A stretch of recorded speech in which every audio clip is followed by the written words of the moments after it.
What's up, guys? Welcome to another video. Today, I'm going to be playing Skarner again. I have to get all of my Skarner games in before next week when they nerf Skarner finally. I can't wait to take a look at the nerfs and see if he's actually bad or if he's still playable. But, you know, I'm going to play more champions. Don't worry if you guys are bored of Skarner. But I thought this was a really interesting game. As you can see, on my team, I have my Sword Crimson, who's, if you guys don't know, it's a twin brother of General Sniper and the younger brother of Viper. And we got Double Lift. We got myself. And obviously we have, well, not obviously, but Struggler is actually Asila, who's the new mid laner for Ole Miss, which is my university and my team. So it's a pretty good solo queue game. I recognize some of these people on the enemy team, but not sure exactly who they are. But this is like a challenger game, and we're playing Skarner. So first things first, 5 seconds before the first buff spawns, I press my Q so that, you guys didn't know this, your Q goes on cooldown as soon as you press it. So if you press it 5 seconds before the camp spawns, your first auto attack will come up right before it runs out, and so you continue it, and you pretty much get an extra Q on your, like, you get your Q 5 seconds faster if you're next to you. Kind of messed up there. But there's some things about Skarner that I wanted to explain to people. I think if you want to be like really good at Skarner, which I don't think Skarner is the hardest champion to play, but there's definitely some things you can mess up, and it just takes a few games to get used to. Pretty much, like, I feel like knowing when to throw your Q and when to ult is the most important thing, and when to use your E. So your E actually takes. Oh, by the way, before I go into that, the reason I'm pathing bot lane this game is because I have a something against the middle top lane, which usually, like, is kind of boring early game. And Camille's pretty good at just getting away before I even can do anything. So I'd rather path towards my Braum Jinx. They're really strong at following up ganks. Braum, like, can set up ganks and get a stun and everything. So pretty much start off the game looking for a bot gank. See if we can stream out of it. I get into range of my E. I just go for the free kill of Emilio instead of trying to get both.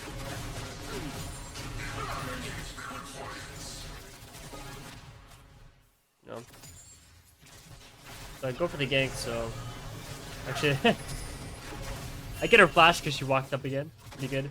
Now I definitely know that I won't be able to fight for the crab. We see Rumble on the ward. Make sure you ping your team. Get everyone out of there. I slow him with my Q. Yeah. What I really wanted to talk about, which I think a lot of people don't know, the Skarner is like...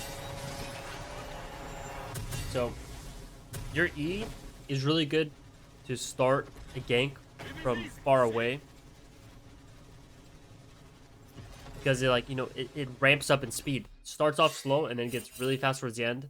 So if you can start off the slow part right before going into a wall, and then you get faster and faster and you come on a wall and kill someone, it's like really good. Let's make sure we only see our vision. I always forget to do this. Here I just check to see if Rumble is top. I noticed that he's not here. Go for another gank straight out of base. Usually I'll do this if it looks like my top laner needs help with his wave. So if you see there that Camille's threatening to fight and my top laner's wave was pretty bad. But sorry, I keep getting sidetracked. But what's really what you have to think about with your E is you either try to go for like that max range E, where you want to stay out of vision during your slow lineup duration, and when you get fast and you hit them like towards the end of it. Or obviously it's like if you're chasing people and your team has numbers, like, it's easy to just eat. But what you want to try to avoid is like having to like, if someone is like within flash range of you, it's like hard to get them with your E and hit reliably because you're just so slow. So what I try to do when I'm fighting like close range is I always just get in their face first, and then as soon as they are, that's how I think about it. As soon as the enemy team, if you're fighting like in a river here, as soon as they are like let's say like over here, they're like within a flash range of the wall. If you're on top of them, you can almost always E them. And if you E on top of them, you instantly get a speed boost, and you can just drive them into a wall. So I don't know if that makes sense. That's just how I think about it. And I feel like whenever I'm playing Skarner, I feel like I'm using my E in a lot of ways that a lot of other people don't do very effectively. And here you can see how to not dive. This was pretty bad. I kind of just wanted to limit us, but yeah, Camilla's pretty good into Skarner when she's level 6. It's pretty hard to dive.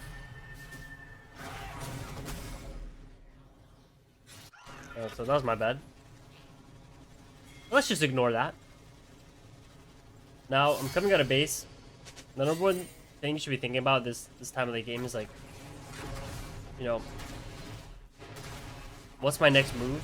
I don't have flash, but I do have enough XP where I should get level 6 after this one camp. And I couldn't even think to myself, okay, oh, never mind. Now I'm one camp away from level 6. I'm like 99% of the way there. And you can see that purple bar in the bottom left. So now I'm thinking to myself, after this raptor camp, do I want to keep clearing, or do I want to go for a play?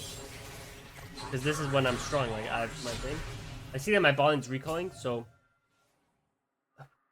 it's the most logical thing for me to do, if I want to play around my bot lane, which I do, is just to finish this topside clear and then make my way back down to bot lane with my ult. You always want to think to yourself, like, where do you want to use your ult? Now, I'll still keep my eye on top lane, just in case. Cassandra is kind of in a gankable spot right now, but we have good wards. So if I see Rumble, I'll, you know, react to it. I see Rumble. And I instantly get off my blue buff to see if I can counter that play.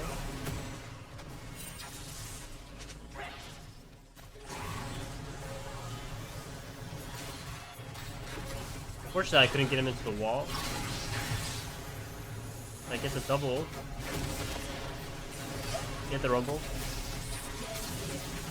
Also, here's an even less known fact. Let me just show you guys me killing this guy first. Boom. Oh. Boom. So, a little known fact about your ult is if you're holding one of your Qs, and I always Q right before I E. You should do this because your E holds your Q charge.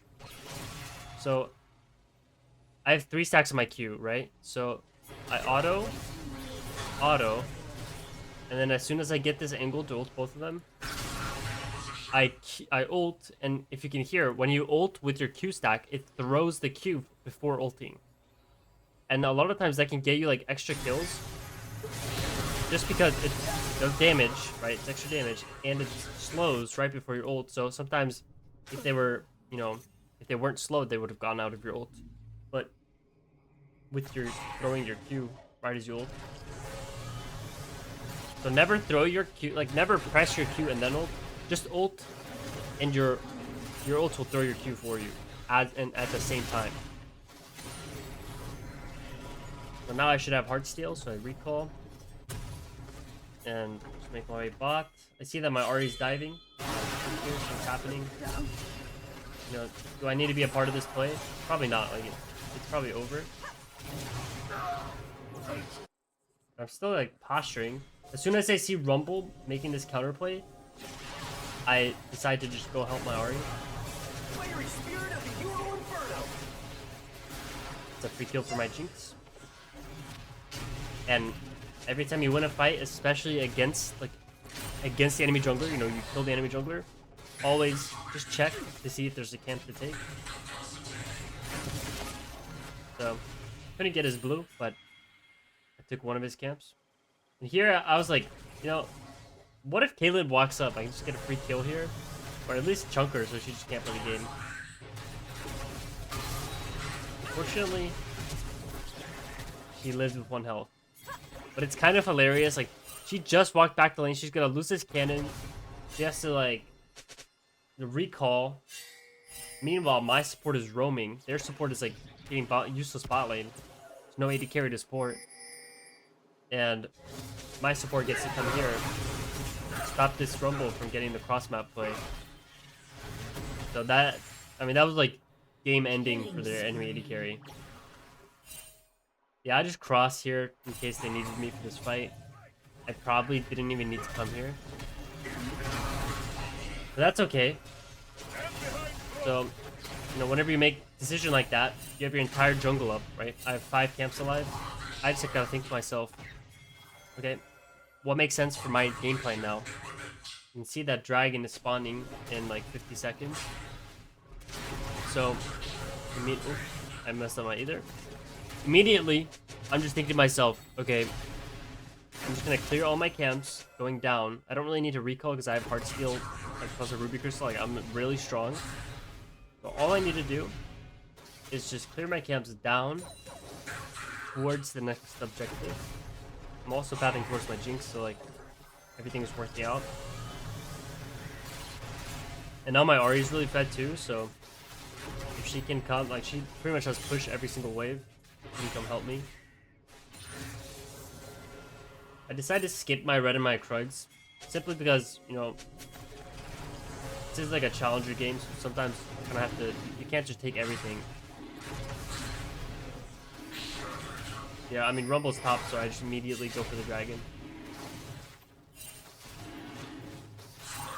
And now you should, as you're doing this dragon, like there's no one contesting you, you should always be thinking to yourself, okay, looking at the map, like what's the next play for me to do logically? So if you pause right here and you ask yourself what you would do, you know, look at the options. You've got your red buff and your Krugs. You've got possibly the enemy blue buff. We don't know if it's up or not. Possibly the wolves. And guaranteed the Gromp. And then we have, well, this could normally be a dive. This turret's probably just gonna, this turret's gonna die, so these guys are gonna back up. But you could possibly, you know, do something bot lane. So ask yourself, what would you do immediately after this dragon? And I can tell you the correct answer. I don't remember what I did this game, but the correct answer is to walk in here with your Ahri. Your Ahri will come after this wave. You can walk in here. You're super strong.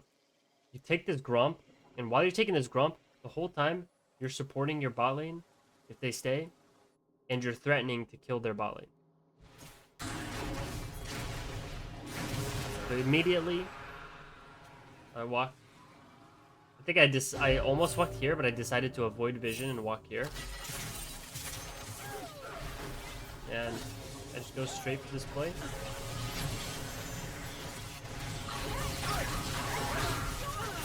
And everything works out. The enemy AD carry is so pissed off, he just spam pings Skarner.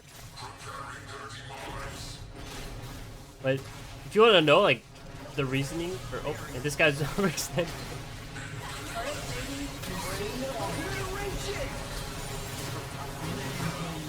I mean, hey, if they want to stand next to walls, you just gotta hit them with your E. So I go for this Gromp because, you know, I just killed the jungler. But as soon as I see this Vladimir walking here, I immediately leave. I don't have smite. I'm just gonna have to give up that Gromp. Gromp doesn't matter. The game is, you know, the worst thing I could do is give a shutdown to Vladimir. So I just instantly leave. But if you ask yourself, like, why you should walk here, after dragon instead of walking here is because it's much more likely that the enemy team has a ward here.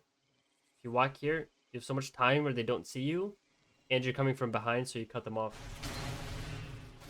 That's the type of stuff you need to be thinking about as a jungler, right? You know, it's not a jungle's not about mechanics. It's about, you know, making the right decisions, setting up optimal plays, saving time. Here, I just do my camps.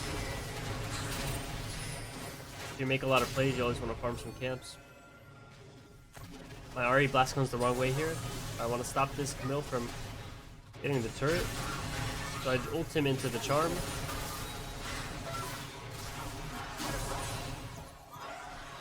Unfortunately, my Ahri has ult there, which is like not ideal. You can see there, you know, I just make sure to I ult there early just to try to get a guaranteed kill by setting up my charm. Skarner's really good at setting up your team CC. Here I immediately just walk in. I'm protecting my Ahri and I'm threatening to come from behind on the enemy team. And I get their killing again. And he pings Skarner again. I know how frustrating it must be. And Skarner is a tank assassin. I'll just clear some wards. I'm just with my team. I'm threatening to come from behind and scoop someone into my team.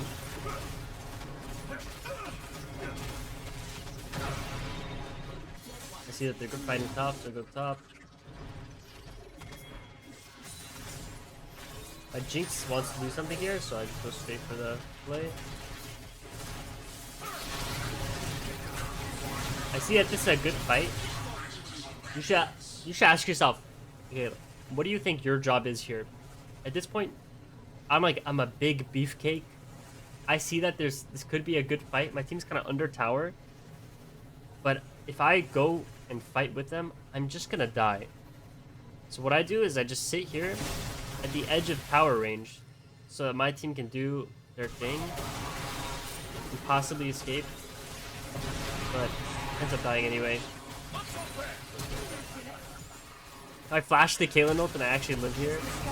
It's insane. But my Jinx ends up dying anyway.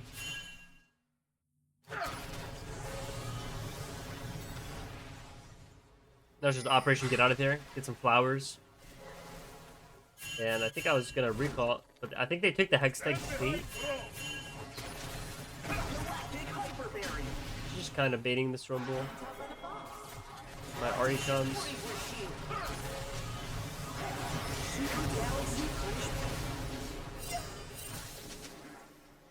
And I see that my Ahri's chasing. It's a double kill. So I go for a little flank here, get another flower. But it looks like they didn't even need me. Oh, I just recall.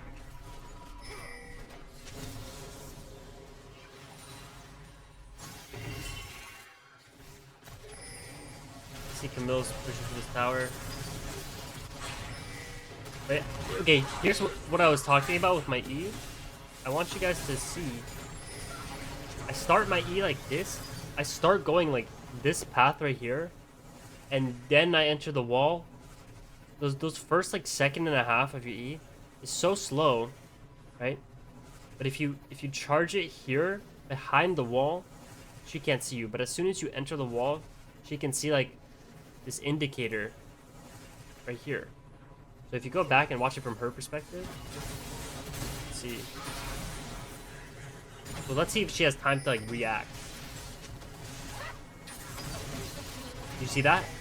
She only sees me for literally like a quarter of a second.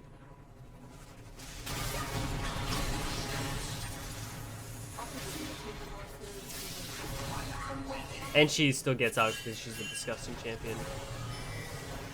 That was outrageous. One-shot that guy. Where did he go? Oh, he just walked out.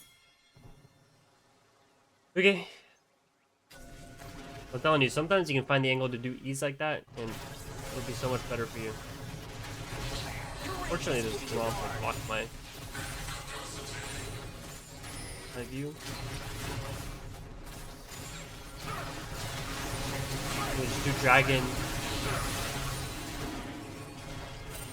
At this point, like, you don't want to farm too many camps, but I like to just, you know, do red buff so that my team gets the red buff. Does my team get the red buff? My team does not get the red buff. Did I not? I think is that only when Baron spawns? I think they might have changed that. It's only Herald now, right? I got a little bored here, so it's much this little fight on this guy.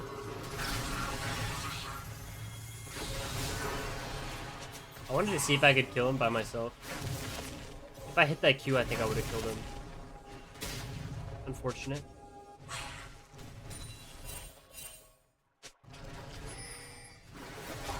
Here, we get out of con. Get the Herald.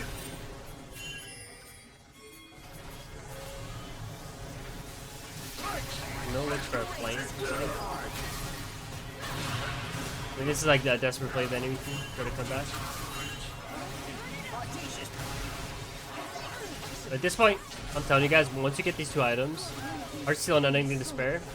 I've been going Ionian boots because they're the most fun. Sometimes I go Mercs and Tabis or play the Steel Caps, but Ionian boots, if you're ahead, are the most fun.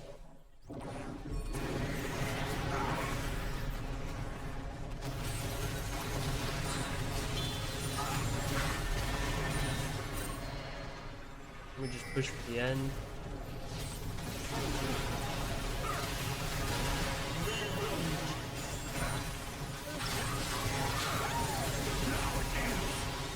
We'll take the Vladimir there, but Milio, the rat faster of a champion, my ult. And that's GG. Hope you guys enjoyed. If you have any questions or you want to see more of my content, make sure you comment and subscribe. And yeah, if you want coaching, join my Discord. Thank you guys so much for watching, and I will see you guys in the next video.